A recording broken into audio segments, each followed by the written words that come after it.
Thank you guys. I'm excited to be here on one of the colder mornings in Charlotte. I brought my surfboard as I was walking through the parking lot. Where is he going? What is he doing? So what I'm here, actually I need the clicker. Oh. What I'm here to talk to you about really is not just LeaderSurf, which is one of the companies I run, but this idea of finding that intersection between your passion and profession. So I run two companies here in Charlotte, Groove Management, which is a human capital consulting firm, and LeaderSurf, which is a leadership development program. And these are a number of the companies that I have the privilege of doing work with. So I think you got to start with what's the definition of passion, right? And so if you look at a Webster's definition, it's really this strong liking or desire or devotion to a something, somebody. And I think it starts with the fire. We all have this fire within us, and it doesn't start up here, it really starts here in your heart. And the question is, are you guided by your heart or your head? When you meet new people, you often start the conversation with, who are you and what do you do?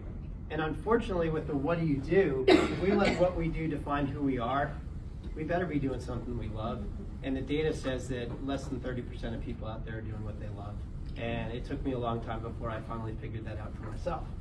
5 years ago, I needed some advice, and I got this kind of powerful statement that changed my trajectory. If you follow your passion, you can never fail. And so with that in mind, I followed my passion.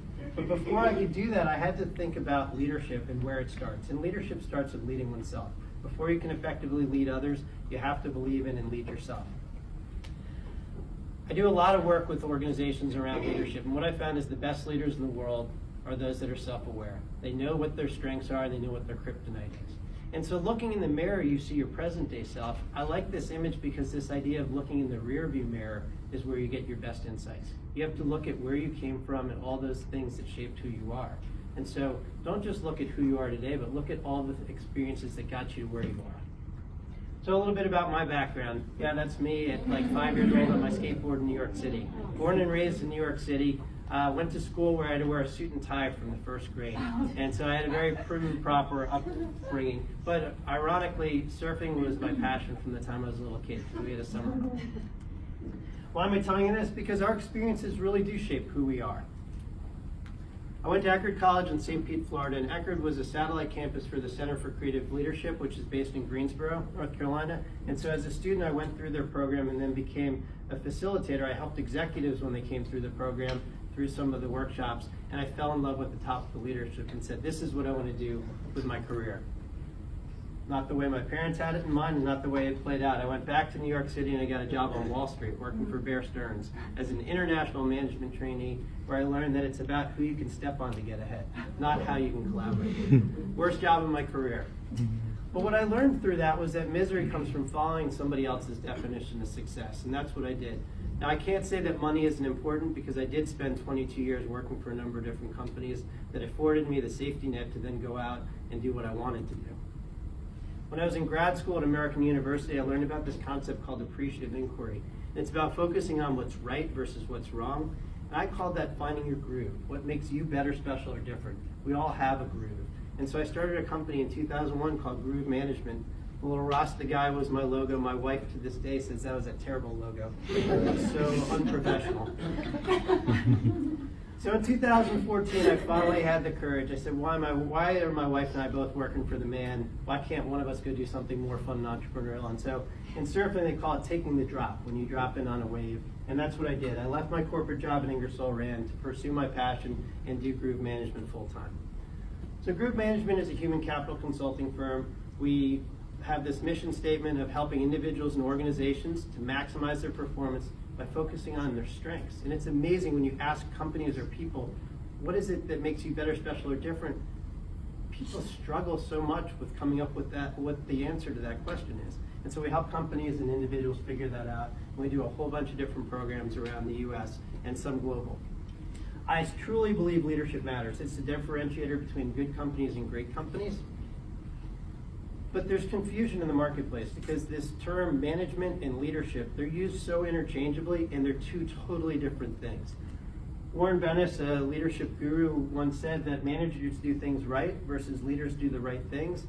And I think this whole idea, we have a management team, we have a leadership team. There are a lot more managers in the world that get shit done than there are leaders that make even bigger things happen. And what we're looking at is we need more leaders. U.S. businesses spend over $170 billion annually on leadership. development. Kind of a staggering, ridiculous figure. The problem is that the majority of these programs don't deliver sustainable behavior change and the results that companies look for, because they're done in rooms kind of like this, and people kind of after a while start to fall asleep. So I kind of went back to, what is it that I love? And I love surfing. I love developing people. I love seeing those light bulbs go off. I love travel. I love the idea of helping others. And then this idea of leadership development. So how could I combine those into a program? So I put them together, I did some work with some people, and I realized that there's a way to combine those into a workshop that people may want to go to. And so the idea of combining leadership development, learning to surf, doing it in a unique setting, and adding humanitarian aid, the idea of servant leadership, helping others. I truly believe, and I've proven, that teaching people to surf can make them better leaders. And I'm going to explain a little bit about why. So the program's different than a lot of other leadership programs because it's mind, body, and soul. It's really an all-inclusive, all-in. That's Diane, by the way, sitting there.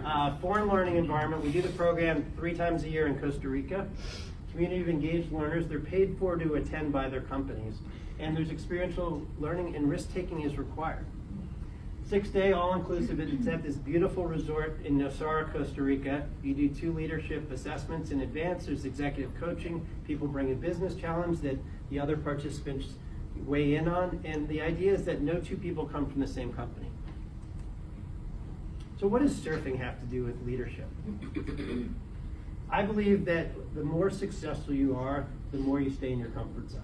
And so when you take successful business leaders and want them to learn more about themselves, you got to get them out of their comfort zone and into this learning zone. And that's a tough thing to do with people. If you think about it, surfing is one of the only sports in the world where even the best people wipe out every time they go in the water. So failure isn't an option, it's required in surfing. And you learn best through your failures. And so in the program, we put people in a situation where they have to be vulnerable. Metaphors everywhere. We always hear about catching the wave, riding the wave, surfing the web. Our target audience when we started was, active lifestyle senior leaders. What we found was they wanted to go to the program, but their companies, they had to sell their boss, and the boss had to sell HR. Now we target HR and decision makers that have a budget. There was a big aha in learning. Now what happens is we know the company that's going to send someone before we know who they're going to send. The path wasn't always easy. We had a hurricane, a travel warning because of an election in Nicaragua. We had basically a government revolution in Nicaragua that made us have to move the program to Costa Rica, and heavy flooding. So things out of our control. Ultimately, it's been a tough sell, right? This idea of, you want me to send an executive to a third world country to a beach to learn to surf and call that leadership development? But I argue that why is that any crazier than I want to send your leader to the Ramada Inn in the middle of nowhere, put them under fluorescent lights, and have some professor that wrote a book but hasn't worked in the workforce for 30 years talk to them for a week, and they're going to get more out of that. So I realized that we have to fight with data. Surfing's a top 10 bucket list item. It's a multi-billion-dollar industry. There's a lot of CEOs that surf and actually talk about it in their day-to-day work. It's going to be an Olympic sport in 2020. It's one of the first professional sports where men and women are in the same amount in the prize purses.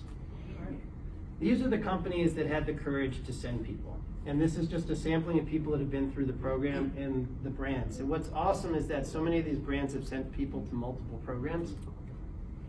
The testimonials that I've gotten from this program are better than any testimonial I've ever seen from a leadership program. Life altering, I mean, you don't hear that from going and sitting under fluorescent lights.